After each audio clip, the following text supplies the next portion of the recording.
માર્કેટની અંદર બીજી જે ઇમ્પેક્ટ કરતી વસ્તુ છે એફઆઈએસના ડેટા. વિનય, ગુડ મોર્નિંગ. આજના દિવસના જો એફઆઈએસના ડેટા ઉપર નજર કરીએ તો ગઈકાલે કેશ માર્કેટમાં સારી એવી એક વેચવાલી હતી અને સામે ઇન્ડેક્સની અંદર પણ એમને ફ્યુચર્સની અંદર વેચવાલી કરી હતી, પરંતુ જ્યારે ઓપ્શન્સની અંદર જોઈએ તો ત્યાં આપણને એક સારું એવું બાઇંગ પણ દેખાયું છે. હવે આ ડેટાને આપણે જો ક્લિયરલી જોઈએ તો આપણને સારું એવું રાઇટિંગ જે છે તે આપણને 17,800ના સ્તર ઉપર આવતું દેખાયું છે અને એની ઉપરના બધા જ સ્તર ઉપર. અને એઝ વેલ એઝ બેંક નિફ્ટીના ફ્રન્ટ ઉપર જોઈએ તો ત્યાં પણ આપણને સિચ્યુએશન એ જ પ્રમાણેની દેખાઈ રહી છે. પણ એફઆઈએસના ડેટા ક્યાંક ને ક્યાંક આપણને ઇન્ડેક્સ લેવલ ઉપરના પોઝિશન છે અને લોંગ સાઇડ ઉપર બિલ્ટઅપ થતા દેખાડી રહ્યા છે. અને એની સાથે જો આપણે નિફ્ટી અને બેંક નિફ્ટીના આપણે ઓપ્શન ડેટા ઉપર પણ નજર કરીએ તો ક્લિયરલી એક સાઇન આપણને જે મળી રહી છે કે કોલ રાઇટિંગ આપણને હેવી લેવલ ઉપર થતું દેખાયું છે, પણ સામે પુટ રાઇટરોએ પણ પોતાની નીચેના સ્તર ઉપરની પોઝિશનને વધારે મજબૂત કરી છે, Nifty as well as bank Nifty બંનેના સ્તર ઉપર. અને એ બધાની સાથે એક બીજું મોટું ફેક્ટર જે ગઈકાલે પણ આપણને માર્કેટમાં થોડુંક પ્લે થતું દેખાયું, પુટકોલ રેશિયોનું છે. હવે બેંક નિફ્ટીનો પુટકોલ રેશિયો જો 0.62 0.68ની વચ્ચે આવતો દેખાયો. સાથે આપણે જો નિફ્ટીના ઓપન ઇન્ટરેસ્ટની વાત કરીએ પીસીઆરની તો એ આપણને 0.94 ઉપર આવતો દેખાયો છે. તો આ પર્સપેક્ટિવ આપણને એક નીચેના સ્તરે જો કદાચ આપણે ખુલીએ છીએ તો પણ એક શોર્ટ કવરિંગ માટેનો દિવસ આજે બને એવું દેખાડી રહ્યું છે. ગુડ મોર્નિંગ વિક્રમ. ગઈકાલે એફઆઈના ડેટા ડેફિનેટલી નેગેટિવ છે. ઇન્ડેક્સ ફ્યુચર અને સ્ટોક ફ્યુચરમાં સારું એવું સેલિંગ છે અને કેશના આંકડા પણ માઇનસમાં આવ્યા છે. તો એ રીતના તો નેગેટિવ છે, જેમાં કોઈ ડાઉટ નથી. પણ જો તમે પુટકોલ રેશિયોની વાત કરો તો 0.94 પુટકોલ રેશિયો પહોંચ્યો છે. પણ આપણે અત્યારે એક એક્સપાયરીની નજીક ચાલી છે. આવતીકાલે એક મંથલી એક્સપાયરી છે જ્યાં સ્ટોક ફ્યુચરની એક્સપાયરી પણ થશે. એટલે આ લેવલ ઉપર જ્યારે એક્સપાયરી એકદમ નજીક હોય ત્યારે પુટકોલ રેશિયોના આંકડા એટલા મેટર નથી કરતા હોતા. ભલે આપણે એવું કહી શકીએ કે લોઅર સાઈડ પર આવી ગયું છે પુટકોલ રેશિયો અને ઓવરસોલ્ડ લેવલ પર કહી શકાય, પણ જ્યારે પણ એક્સપાયરી નજીક હોય ત્યારે પુટકોલ રેશિયોના આંકડા ના જોવા જોઈએ ને એટલા કોઈ સંકેત મેજર મારા હિસાબે પુટકોલ રેશિયો નથી આપી રહ્યો. પણ ડેફિનેટલી જે રીતના તમે કોલ રાઇટિંગ અને પુટ રાઇટિંગની વાત કરતા હતા, આપણે જોયું છે કે 17,900 થી 18,000ના લેવલ ઉપર એક સારી એવી કોલ રાઇટિંગ છેલ્લા દિવસોમાં થઈ રહી છે. અને મારો વ્યૂ છેલ્લા 2-3 દિવસથી એ જ રહ્યો છે કે નિફ્ટી જો 17,900 થી 17,950 થી 18,000ની રેન્જમાં આવે ત્યારે પ્રોફિટ બુકિંગ કરી લેવું જોઈએ, કારણ કે એક સ્ટ્રોંગ રેઝિસ્ટન્સ તરીકે કામ કરી રહ્યું છે. અને નીચેની સાઈડમાં જોઈએ તો 17,500 પર સારી એવી પુટ રાઇટિંગ થઈ રહી છે, તો એ એક સ્ટ્રોંગ સપોર્ટ તરીકે કામ કરે છે. પણ મારા હિસાબે અત્યારે જે ઇમ્પોર્ટન્ટ જો ટેકનિકલ લેવલ જોવા જઈએ તો 13 દિવસની એક્સપોનેન્શિયલ મૂવિંગ એવરેજ નિફ્ટી અને બેંક નિફ્ટી બંનેમાં સ્ટ્રોંગ સપોર્ટ તરીકે કામ કરી રહી છે. ગઈકાલનો જે લો હતો એક્ઝેક્ટ 13 દિવસની એક્સપોનેન્શિયલ મૂવિંગ એવરેજ પર નિફ્ટીનો બન્યો હતો 13,575ની આસપાસ, સોરી 17,575ની આસપાસ, અને બેંક નિફ્ટીનો લો પણ એક્ઝેક્ટલી એની 13 ડેઝ એક્સપોનેન્શિયલ મૂવિંગ એવરેજ પર જ બન્યો હતો. તો અહીંયાથી જો મોટો વ્યૂ લેવો બનાવવો હોય કે whether we will fall or we will extend the rise, તો આપણે એ જોવાનું રહેશે કે આવનારા દિવસોમાં 13 દિવસની એક્સપોનેન્શિયલ મૂવિંગ એવરેજ હોલ્ડ કરે છે કે નહીં. તો ગઈકાલનો લો ખૂબ જ ઇમ્પોર્ટન્ટ છે નિફ્ટી અને બેંક નિફ્ટીમાં. જો આ લેવલ હોલ્ડ કરી જશે તો Nifty will continue two remain in up trend. પણ જો ગઈકાલના લો ક્લોઝિંગ બેઝિસ પર તૂટતા જોઈશું તો આપણે સેલિંગ ફર્ધર એક્સટેન્ડ થતા જોઈ શકીએ છીએ, બીકોઝ ગ્લોબલ ક્યુઝ પણ નેગેટિવ છે અને ડોલર ઇન્ડેક્સ વધી રહ્યા છે, યુએસના બોન્ડ yield વધી રહ્યા છે. તો નેગેટિવ સંકેત ધીમે ધીમે આવવાના શરૂ થયા છે. કોશિયસ રહેવાની ચોક્કસથી જરૂર છે. પણ ટ્રેડર્સ માટે મારી એડવાઇસ એ છે કે ગઈકાલનો લો જે નિફ્ટીમાં બન્યો હતો 17,575ની આસપાસ, એનો સ્ટોપ લોસ રાખીને હજુ પણ તમે એક્સપેક્ટ કરી શકો છો કે માર્કેટમાં નીચેના લેવલથી આજે બાઉન્સ બેક આવે.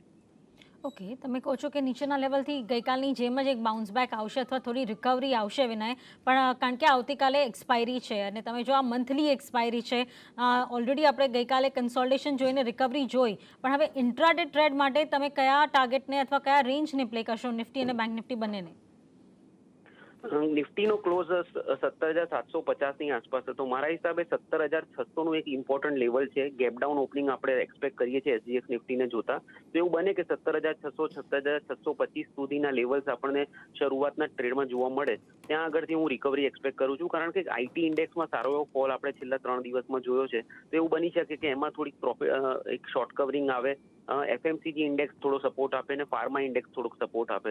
તો આઈ એમ એક્સપેક્ટિંગ કે આજે ડિફેન્સિવ સેક્ટર ઇન્ડેક્સને આજે સપોર્ટ આપવાનો ટ્રાય કરશે. અને આખો મહિનો સપ્ટેમ્બર સિરીઝ ઘણી સારી રહી છે નિફ્ટી અને બેંક નિફ્ટી માટે. તો જ્યાં સુધી આ એક્સપાયરી છે ત્યાં સુધી એવું બની શકે કે smart traders will try to hold this overall uptrend on the upside only for this particular series. અને ઓક્ટોબર સિરીઝની શરૂઆત પછી આપણે એક સારું એવું પ્રોફિટ બુકિંગ માર્કેટમાં આવતા જોઈએ. પણ till this expiry I am expecting કે બાય ઓન ડિપ્સની રણનીતિ રાખવી જોઈએ. 17,600ની આસપાસ નિફ્ટીમાં બાય કરવું જોઈએ. અને બેંક નિફ્ટીની વાત કરીએ તો 37,500 37,600 ની રેન્જમાં જો તમને બેંક નિફ્ટી દેખાય તો ત્યાં આગળ એક ટ્રેડિંગ સ્ટોપ લોસ રાખીને તમે એક લોંગ પોઝિશન્સ બનાવી શકો છો. તો બાય ઓન ડિપ્સની રણનીતિ રાખો આજના સેશન માટે. પ્યોરલી ઇન્ટ્રાડે ટ્રેડિંગ સ્ટ્રેટેજી છે. ઓવરઓલ સંકેતો થોડાક નેગેટિવ સાઇડ ડેવલપ થઈ રહ્યા છે, પણ એ આપણે ઓક્ટોબર સિરીઝમાં જોઈશું. As of now I feel that કે આજે જો ગેપડાઉન ઓપનિંગ થાય તો નિફ્ટી અને બેંક નિફ્ટીમાં નીચેના સ્તર ઉપર બેંક નિફ્ટીમાં 37,500 અને નિફ્ટીમાં 17,600 લેવલ્સ પર લોંગ કરીને ચાલવું જોઈએ. ઓકે, બેંક નિફ્ટી 37,500 ઉપર અને 17,600 ઉપર નિફ્ટીને લોંગ કરીને ચાલવા માટેની સલાહ છે. આ સાથે જ વિનય, સ્ટોક્સ કયા આજે રડાર ઉપર રાખવાના રહેશે? સ્ટોક્સની હું ડાયરેક્ટ વાત નહીં કરી શકું વિક્રમ, પણ સેક્ટર ચોક્કસથી હું વાત કરવા એ સલાહ આપીશ. ફાર્મા સેક્ટરમાં ઘણા લાંબા સમય બાદ આપણે નીચેના લેવલ્સથી રિકવરી આવતા જોઈ હતી. જો ટેકનિકલી વાત કરીએ તો એક બુલિશ હેમર કેન્ડલસ્ટિક પેટર્ન આપણે ડેલી ચાર્ટ પર બનતા જોઈ હતી, અને આમે આ સેક્ટર એક ડિફેન્સિવ સેક્ટર છે અને સારું છેલ્લા ઘણા દિવસથી એવું કંઈ પરફોર્મન્સ આપણે લાર્જ કેપ ફાર્મા સ્ટોક્સમાંથી આવતા નથી જોયું. તો મને એવું લાગે છે આજના સેશનમાં ફાર્મા સેક્ટરનો એક સારો એવો ફાળો રહી શકે છે નિફ્ટીને સપોર્ટ આપવા માટે. તો ફાર્મા સેક્ટર તમારા ધ્યાનમાં રહેવું જોઈએ. બીજું એક સેક્ટર જે બહુ જબરદસ્ત પરફોર્મ કરી રહ્યું છે એ છે પબ્લિક સેક્ટર એન્ટરપ્રાઇઝ, જે આપણે બધા જ જાણીએ છીએ કે ગઈકાલે બધા જ પીએસયુ સ્ટોક્સમાં જબરદસ્ત બાઇંગ હતી. તો પબ્લિક સેક્ટર એન્ટરપ્રાઇઝમાં એક આજે તેજી ગઈકાલે આપણે જોઈએ હતી હજુ પણ આગળ વધી શકે છે, કારણ કે જબરદસ્ત સ્ટ્રેન્થ દેખાઈ રહી છે, એક લોંગ બિલ્ડઅપ થઈ રહ્યા છે ઓપન ઇન્ટરેસ્ટ પ્રાઇસ ને બધી રીતના. તો ટેકનિકલ પ્લસ ડેરિવેટિવ સંકેતને ધ્યાનમાં રાખીને I would recommend going long in the stocks like public sector એન્ટરપ્રાઇઝના ઘણા બધા સ્ટોક છે એના ધ્યાન રાખવા જોઈએ. અને એક બીજું ફાર્મા સેક્ટર છે તમને ડિફેન્સિવ પ્લે તરીકે આજે આઉટ પરફોર્મન્સ બતાવી શકે છે. વિનય, પીએસયુ સેક્ટરની જ વાત કરવાની હતી ને તમે વાત છેડી દીધી ને વિનય, તમે જો અત્યાર સુધી રોજ સવારે જે સેક્ટર તમને ધ્યાન રાખવા કીધા છે એ જ સેક્ટર પર તમને વધારે ટ્રેક્શન જોવા મળે છે. પણ વિનય, જે તમે સોમવારે કીધું હતું ઓટો સેક્ટર, કારણ કે હવે એક દિવસ રહીને ઓટો વેચાણના આંકડા આવશે, શું હજુ ધ્યાન રાખવું જોઈએ અત્યારે? ચોક્કસથી રાખવું જોઈએ, કારણ કે ગઈકાલના સેશનમાં આપણે જોયું હતું કે ઓટો સ્ટોક્સમાં એક નાની એવી પ્રોફિટ બુકિંગ આવી હતી અને ફરીથી એક રિકવરી આવી ગઈ છે. તો ક્યાંક ને ક્યાંક સ્ટ્રેન્થ તો છે જ. Stocks like Hero MotoCorp, Maruti still holding their up trend. તો જે રીતના બ્રેકઆઉટ્સ આપણે સોમવારના સેશનમાં જોયા હતા એ ક્યાંય નેગેટ નથી થયા. હજુ પણ પોસિબિલિટી છે કે આ તેજી વધી શકે છે. તો થોડોક પણ માર્કેટનો સપોર્ટ રહેશે તો ડેફિનેટલી આઈ એમ એક્સપેક્ટિંગ કે auto sector will again come up. તો હજુ પણ ચાર્ટ પર સ્ટ્રેન્થ દેખાઈ રહી છે. હીરો મોટોકોર્પ પણ હજુ પણ સ્ટ્રેન્થ બતાવી રહ્યો છે, મારુતિ પણ સ્ટ્રેન્થ બતાવી રહ્યો છે.